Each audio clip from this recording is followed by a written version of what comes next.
Hi friends, I am C Rachna Ranade and मेरा revisionary clip का सिलसिला चालू है। आज सेकंड रिविजनरी क्लिप बना रही हूँ। The topic is peer review. है काफ़ी सिंपल चैप्टर वैसे।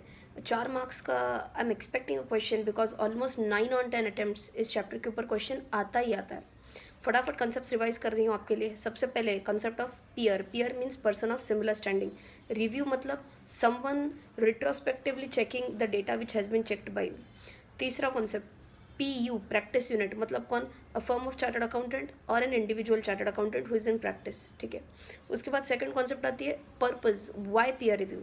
मेन पीयर रिव्यू का जो पर्पज़ होता है दैट इज़, मैं इसको याद रखने के लिए एक सिंपल बताती हूँ। पीयर रिव्यू, रिव्यू का VIEW, ये 4 पर्पजेज होते हैं पर्पज़ ऑफ पीयर रिव्यू में। V stands for verify. जो रिव्यूअर है वो वेरीफाई करने वाला है। क्या वेरीफाई करने वाला है? सबसे पहले क्या practice unit compliance with technical standards, ethical standards या फिर गाइडलाइंस इशूड बाय ICAI ये सब फॉलो कर रहा है कि नहीं? क्या वो डॉक्यूमेंटेशन बराबर से कर रहा है कि नहीं? क्या इनके पास स्टैंडर्ड ऑपरेटिंग प्रोसेसेस ऑडिट करने के लिए कुछ है या नहीं है? सो सबसे पहले क्या किया? वेरीफाई किया। VIEW। So second one is I में हम बोलते हैं आइडेंटिफाई करो। क्या आइडेंटिफाई करो? कोई क्रॉनिक मतलब बहुत ज़्यादा एंड परवेजिव ऐसे कोई लूप होल्स है क्या ऑर्गेनाइजेशन में? मतलब मान के चलो इनके पास उनके पास प्लानिंग के लिए कोई डॉक्यूमेंट ही नहीं है।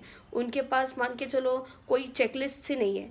एक क्लाइंट के लिए ना होना अलग बात है, एंड बिल्कुल फॉर्मेट ही ना होना या प्रोसीजर किसी भी क्लाइंट के लिए फॉलो ना करना, ये माना जाता है कोई परवेजिव या फिर क्रॉनिक डिसऑर्डर। ये एज अ पीयर रिव्यूअर आपको ये आइडेंटिफाई करना है। दूसरी बात, कोई इंस्टीट्यूट के गाइडलाइंस है या फिर जो मैं अभी बोल रही कोई टेक्निकल एथिकल स्टैंडर्ड्स अगर फॉलो नहीं किए हैं तो ये आइडेंटिफाई करना है। सो वी हो गया वेरीफाई करना, आई हो गया आइडेंटिफाई करना, देन ई हो गया आपका एनहांस करना। क्या एनहांस करना होता है? एनहांस करना होता है क्वालिटी ऑफ ऑडिट। मतलब मैं अगर रिव्यूअर हूँ तो मैंने कोई ऐसे सजेशंस दिए देनी चाहिए प्रैक्टिस यूनिट को जिससे overall quality of audit enhance हो जाए। सेकेंड चीज़ क्या और एनहांस हो सकती है? Reliability of financial statements. एक फाइनेंशियल स्टेटमेंट जिसका ऑलरेडी ऑडिट हो चुका है एंड वापस से किसी और ने इसका रिव्यू किया है तो डेफिनेटली फाइनेंशियल स्टेटमेंट्स के ऊपर जो भरोसा है वो एनहांस हो जाएगा। So V was what? Verify करो। I was what? आइडेंटिफाई करो। E was what? एनहांस करो। एंड डब्ल्यू, जो वर्क परफॉर्म किया है, किसने वर्क परफॉर्म किया है? मान के चलो पीयर रिव्यू, मान के चलो जो आपकी प्रैक्टिस यूनिट है उनका जो टीम है, क्या इन्होंने वर्क अच्छे से किया है कि नहीं? इसका मतलब समझ लो, अगर आपके जो स्टाफ है, आपका जो स्टाफ है, आर्टिकल्स है, मैनेजर्स है, उनके पास ही अगर रिक्विजिट नॉलेज नहीं है तो do you really feel the quality of audits is going to be good? Answer is absolutely not. So इनका वर्क भी वेरीफाई करना बहुत इंपॉर्टेंट होता है। सो आई होप आपको छोटा सा टेक्निक समझ में आ गया, how to remember purpose of peer review. VIEW, यही 4 पॉइंट्स आते हैं। Next one is scope. जब प्रैक्टिस यूनिट का पीयर रिव्यू कंडक्ट होने वाला होता है तो इसका स्कोप क्या होता है रिव्यूअर के लिए? रिव्यूअर सिर्फ पिछले 3 साल का डेटा पीयर रिव्यू के प्रोसेस में ला सकता है। Second one, very very very important, that he can only check the assurance engagement clients. मतलब एश्योरेंस एंगेजमेंट क्लाइंट कौन नहीं हो सकते? मान के चलो मेरे पास किसी कंपनी का अकाउंटिंग है, क्या ये क्लाइंट पीयर रिव्यू के लिए सिलेक्ट हो सकता है? नहीं, इसमें तो अश्योरेंस ही नहीं आता है। सेकेंड वन, मान के चलो मैंने किसी कंपनी को सिर्फ कंसोलिडेशन ऑफ फाइनेंशियल स्टेटमेंट्स में मदद की है, क्या ये पीयर रिव्यू में आ सकता है? नहीं, इसके लिए भी मैंने कोई एश्योरेंस सर्विस रेंडर नहीं की है। तीसरा, मान के चलो मैंने किसी क्लाइंट को टैक्स पर्पस के लिए रिप्रेजेंट किया in the court of law, तो क्या ये पीयर रिव्यू के इसमें प्रोसेस में आएगा? नहीं, बिकॉज ये भी एक एश्योरेंस सर्विस नहीं है। नेक्स्ट डिस्कशन आता है approach of peer reviewer. I feel this is important, this is an expected question in May 2017 exam. बहुत बच्चे इसमें गड़बड़ कर देते हैं, उनको लगता है अप्रोच ऑफ रिव्यूअर मतलब ही पूरी पीयर रिव्यू प्रोसेस होते हैं। नहीं नहीं, ये बात नहीं है। अप्रोच ऑफ रिव्यूअर अलग होता है, बहुत सिंपल चीज़ है। अप्रोच ऑफ रिव्यूअर क्या हो सकता है? आप एक नॉर्मल ऑडिट कैसे होगा ये आंखों के सामने लाओ, यही पीयर रिव्यू का प्रोसेस होता है। सबसे पहले क्या रिव्यू प्रोसेस होगा? एंगेजमेंट टर्म्स अच्छे से पढ़ लो, इसके क्या क्या एंगेजमेंट टर्म्स है ये आइडेंटिफाई कर लो।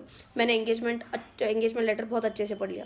सेकंड, फिर मैं सैम्पल सिलेक्ट करूँगी। सैम्पल्स कैसे सिलेक्ट करूँगी? सैम्पल्स मतलब मैं रिव्यू करने के लिए जो सैम्पल सिलेक्ट करने वाली हूँ, ये कौन से बेसिस पे होंगे? ये मटीरियलिटी के बेसिस पे होंगे जनरली। सो मैंने मटीरियलिटी लेवल भी कंसिडर करनी चाहिए। तीसरा, क्या इनके पास कोई अच्छे पॉलिसीज़ है, प्रोसीजर्स है? वही अपनी घिसी-पिटी बात है, पॉलिसीज़ है क्या, प्रोसीजर्स है क्या, फिर उनके पास SOPs है क्या कोई भी ऑडिट करने के लिए, ये हम अपने चेक करना है।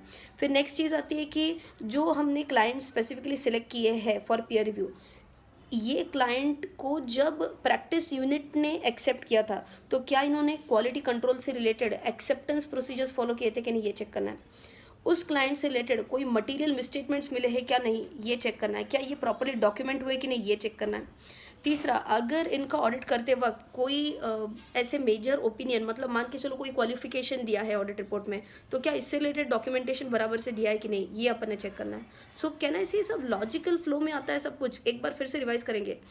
What will be the approach of the reviewer. सबसे पहले engagement letter, second materiality level के बेसिस पे मैं क्या चेक करूंगी, सैंपल सेलेक्ट करूंगी। सैंपल सेलेक्ट होने के बाद क्या जो कोई भी सैंपल सेलेक्ट हुए, क्या इन सब के लिए वो टेक्निकल, एथिकल, प्रोफेशनल स्टैंडर्ड से फॉलो किए कि नहीं। अब इंडिविजुअल क्लाइंट के लिए क्या एक्सेप्टेंस पॉलिसी थी। सेकंड, क्या कोई मेजर फाइंडिंग आया था, अगर मेजर फाइंडिंग आया था तो क्या इससे रिलेटेड डॉक्यूमेंटेशन हुआ। एंड अगर डॉक्यूमेंटेशन हुआ तो लास्ट चीज़ क्या चेक करेंगे, क्या कौन सा ओपिनियन एक्सप्रेस किया था। अगर ओपिनियन में मॉडिफाइड ओपिनियन है तो क्या इससे रिलेटेड भी बराबर डॉक्यूमेंटेशन किया है कि नहीं, ये चेक करना है। That is the third thing which has to be checked. आगे जाएंगे on next point can be, yes there's also one concept of qualified assistant. Qualified assistant मतलब कौन होता है, मेरे पास उसने कम से कम 1 साल काम किया होना चाहिए एंड ये भी एक चार्टर्ड अकाउंटेंट होना चाहिए। क्या मैं इसको मदद के लिए ले सकती हूँ while conducting a peer review, answer is absolutely yes. And तो मुझे जैसे कॉन्फिडेंशियलिटी के नॉर्म्स एप्लीकेबल होते हैं वैसे ही इस क्वालिफाइड असिस्टेंट को भी कॉन्फिडेंशियलिटी के नॉर्म्स एप्लीकेबल हो जाते हैं। Let's come to the next discussion. Next discussion is peer review की फ्रीक्वेंसी क्या होगी। लेवल 1 पीयू जो है उनको 1 in 3 years करना पड़ता है। लेवल 2 पीयू जो है इनको 1 in 4 years पीयर रिव्यू कराना पड़ता है। एंड जो लेवल 3 पीयू है इनको 1 in 5 years peer review process कराना पड़ता है। अब सबसे बड़ा सवाल कि ये पीयू जो हम बोल रहे हैं लेवल 1, लेवल 2, लेवल 3, ये होता क्या है। सिंपल है, मैं चार्टर्ड अकाउंटेंट इन प्रैक्टिस हूँ या फिर मेरी फर्म ऑफ चार्टर्ड अकाउंटेंट्स है। मेरे पास अगर ऐसे कंपनीज का ऑडिट है जो central statutory audit, that is the most important thing. मेरे पास सेंट्रल स्टैट्यूटरी ऑडिट है। किसका सेंट्रल स्टैट्यूटरी ऑडिट है, मान के चलो बैंक्स का, या फिर कौन से बैंक्स, फॉरेन बैंक्स है, पब्लिक सेक्टर बैंक है, प्राइवेट सेक्टर बैंक है, या फिर PSUs है। ये ऐसे है जो जिनका मेरे पास सेंट्रल स्टैट्यूटरी ऑडिट है, दिस इज़ वेरी इंपॉर्टेंट। या फिर मेरे पास AMC's का ऑडिट है, what is AMC, asset management company. या फिर मेरे पास म्यूचुअल फंड्स का ऑडिट है, इंश्योरेंस कंपनीज का ऑडिट है। या फिर मेरे पास ऐसे कंपनीज का ऑडिट है कि जो लिस्टेड है, जिनकी इक्विटी शेयर लिस्टेड है, डेट लिस्टेड है, या फिर in the process of listing चल रहे हैं। या फिर मेरे पास ऐसे कंपनी का ऑडिट है जिन्होंने फंड्स रेज किए हैं फ्रॉम मे बी पब्लिक और फ्रॉम बैंक्स और फ्रॉम फाइनेंशियल इंस्टीट्यूशंस। कितने के, it should be more than 50 crore rupees, इतने के फंड रेजिंग किया है। या फिर इनकी नेटवर्थ 500 करोड़ से ज़्यादा है, तो ये कौन बन गया, लेवल 1 एंटिटी बन गया। अब let us understand level 2 entity कौन है। लेवल 2 एंटिटी ऐसी माने, level 2 PU basically, level 2 practice unit कौन माना जाएगा। लेवल 2 प्रैक्टिस यूनिट, मैं लेवल 2 प्रैक्टिस यूनिट में आ सकती हूँ अगर मेरे पास ऑडिट है। किसका ऑडिट है, वापस से वही चीज़ है, बैंक्स है, मे बी पब्लिक सेक्टर है, प्राइवेट सेक्टर है, रीजनल रूरल बैंक्स है। लेकिन ये कौन सा वाला ऑडिट है बैंक्स का, only of a specific branch या फिर डिपार्टमेंट, मतलब जो हम डिसेंट्रलाइज ऑफिस बोलते हैं बेसिकली।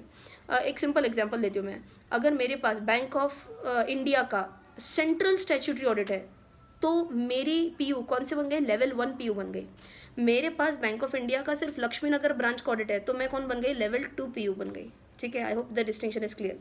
तीसरा पॉइंट है, मेरे पास NBFCs का अगर ऑडिट है, इंश्योरेंस कंपनीज का अगर ऑडिट है, ये भी अगेन वापस वही ब्रांच वाला, तो I will be a level 2 PU। और एक केस आती है कि मान के चलो मैं ऐसे एंटिटीज़ का ऑडिट कर रही हूँ जिनका नेटवर्थ 5 करोड़ के ऊपर है या फिर जिनका टर्नओवर 50 करोड़ के ऊपर है, तो डेफिनेटली ये भी ऐसे कंपनीज का ऑडिट अगर मैं कर रही हूँ तो इनका तो मेरी प्रैक्टिस यूनिट लेवल 2 एंटिटी मानी जाएगी, लेवल 2 प्रैक्टिस यूनिट माना जाएगा।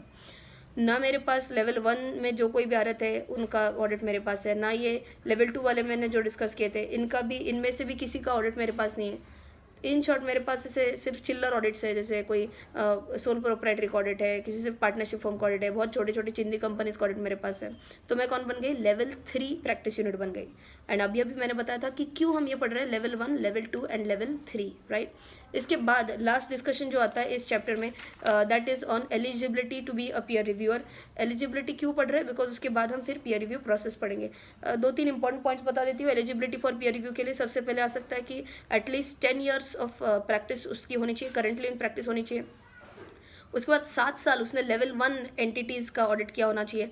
लेवल 1 मतलब जो हमने अभी अभी पढ़ा था कि level 1 practice, I in fact wanted to clarify this point कि लेवल 1 जो हमने अभी पढ़ा दैट इज़ लेवल 1 पीयू। ये 7 साल लेवल 1 एंटिटी जो हम बोल रहे हैं वो अकाउंटिंग स्टैंडर्ड वाला लेवल 1 एंटिटी होता है, ठीक है। अभी हमने जो लेवल 1, लेवल 2, लेवल 3 बोला ये प्रैक्टिस यूनिट का लेवल 1, 2, 3 था। अब भी मैं कौन सा पॉइंट बोल रही हूँ कि 7 साल लेवल 1 एंटिटी का हमने ऑडिट किया होना चाहिए। ये लेवल 1 एंटिटी कौन सी, आपकी अकाउंटिंग स्टैंडर्ड के हिसाब से लेवल 1 एंटिटी है। फिर और एक रिक्वायरमेंट आता है टू बी, और एलिजिबिलिटी आता है फॉर अ रिव्यूअर कि उसके अगेंस्ट कोई डिसिप्लिनरी प्रोसीजर कोई पेंडिंग नहीं होनी चाहिए, या फिर उसके खिलाफ कोई एक्शन भी नहीं लिया होना चाहिए। अगर रिव्यूअर की आपको एलिजिबिलिटी समझ में आ गई तो लास्ट पॉइंट में चलते हैं which talks about the entire peer review process. बहुत सिंपल सी बात है। सबसे पहले जो बोर्ड होता है वो प्रैक्टिस यूनिट को बता देता है बधाई हो, आप पीयर रिव्यू प्रोसेस के लिए सिलेक्ट हो गए हो। पीयर रिव्यू किससे करवाना है ये आपको चॉइस दिया जाता है। 3 रिव्यूअर्स की लिस्ट होती है। पीयर रिव्यू जो प्रैक्टिसिंग यूनिट है उसने बोर्ड को इंटीमेट करना होता है कि हमने ये 3 में से ये एक रिव्यूअर को सिलेक्ट किया है। विद इन 7 डेज आपको बताना पड़ता है। अभी तक सिर्फ पीयू ने बोला, हाँ पीयू ने किसको हाँ बोला, बोर्ड को बोला। बोर्ड किसको इंटीमेट करेगा अभी, ऑफकोर्स वेरी लॉजिकली रिव्यूअर को बताएगा, एंड रिव्यूअर से उसका रिस्पॉन्स सीख करता है कि आपको चलेगा कि आप इनका रिव्यू करेंगे क्या। ये 7 दिन में रिस्पॉन्स लेना अपने को, किससे लेना है response, from the peer reviewer. एक बार इनसे रिस्पॉन्स आ गया तो फिर प्लानिंग स्टेज में जाते हैं।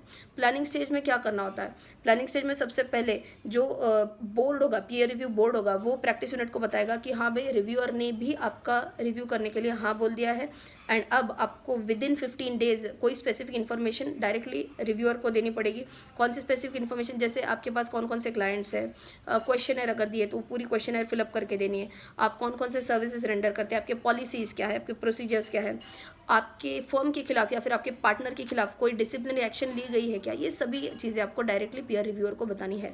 फिर पीयर रिव्यूअर क्या करेगा, पीयर रिव्यूअर इनमें से कोई सैंपल सिलेक्ट करेगा। सैंपल सिलेक्ट करने के बाद तुरंत कल से पीयर रिव्यू चालू, ऐसे नहीं होता है। प्रैक्टिस यूनिट को कम से कम 15 दिन दिए जाते हैं प्रिपरेशन के लिए, क्योंकि सभी डॉक्यूमेंट्स में भी एक साथ लाइन में जोड़ने के लिए किसी का भी टाइम वेस्ट होना नहीं चाहिए, इसलिए 15 दिन प्रिपरेशन टाइम दिया जाता है टू द प्रैक्टिस यूनिट। इसके बाद peer reviewer and practice unit दोनों भी मानते हैं कि 90 दिन के अंदर ये पूरा पीयर रिव्यू प्रोसेस खत्म होना चाहिए, बिकॉज फाइनली एक सीए दूसरे सीए का रिव्यू कर रहा है, ये बहुत लंबा चौड़ा नहीं चलेगा। एग्जीक्यूशन स्टेज नेक्स्ट स्टेज आती है। एग्जीक्यूशन स्टेज में हम जनरली बोलते हैं 7 दिन के अंदर पूरा ऑन साइट रिव्यू जो होता है, जो एक्चुअल रिव्यू होता है, वो खत्म होना चाहिए आइडियली। फिर इसमें मेन क्या क्या चीज़ें चेक की जाती है, वही जो हमने अभी VIEW में जो पढ़ा था, वेरीफाई करना। उसके बाद हमने बोला था कि कोई स्पेसिफिक पॉइंट्स अगर इनको मिल रहे हैं रिगार्डिंग आइडेंटिफाइंग नॉन कंप्लायंस, या फिर एनहांस करने की चीज़ें, क्वालिटी एनहांस करने की चीज़ें, या फिर work performed by the staff, ये सभी चीज़ें एग्जीक्यूशन में चेक किया जाएगा। टिपिकल वही चीज़ें कि टेक्निकल एथिकल स्टैंडर्ड्स फॉलो किए कि नहीं, ये चेक करना पड़ेगा। एंड एंड में आता है रिपोर्टिंग स्टेज। रिपोर्टिंग स्टेज में सबसे पहले प्रिलिमिनरी रिपोर्ट दिया जाएगा। अगर रिव्यूअर को लगता है कि इनके कोई पॉलिसीज़ एंड प्रोसीजर्स मिसिंग है, कुछ ख़राब है, बहुत क्रॉनिक चीज़ें हैं जो इन्होंने सुधारनी चाहिए, तो सबसे पहले इस केस में रिव्यूअर प्रैक्टिस यूनिट को एक प्रिलिमिनरी रिपोर्ट देगा एंड बोलेगा कि आपको मुझे विद इन 15 डेज रिस्पॉन्ड करना पड़ेगा कि आपका इसके ऊपर क्या जवाब है। ये रिस्पॉन्स मिलने के बाद अगर peer reviewer is satisfied, then he will forward his report, final report, along with the report, preliminary report and the response from PU. मतलब तीनों चीज़ें, peer reviewer का final report, दूसरा preliminary report which was sent to the practice unit, and तीसरा response of the peer reviewer, response of the practice unit. ये तीनों चीज़ें किसको दी जाएगी, बोर्ड को दी जाएगी। अगर peer reviewer satisfy नहीं हुआ तो इस केस में बोर्ड बोलता है कि 1 साल हम आपको सुधारने का टाइम देंगे, 1 साल के अंदर खुद को सुधार लो, एंड आपको फिर फॉलो ऑन रिव्यू आपका कराया जाएगा। ठीक है, that is it about peer review. I hope that you have understood this quick revision, and मैंने बोला वैसे 4 मार्क के लिए you can expect a question on this. All the best.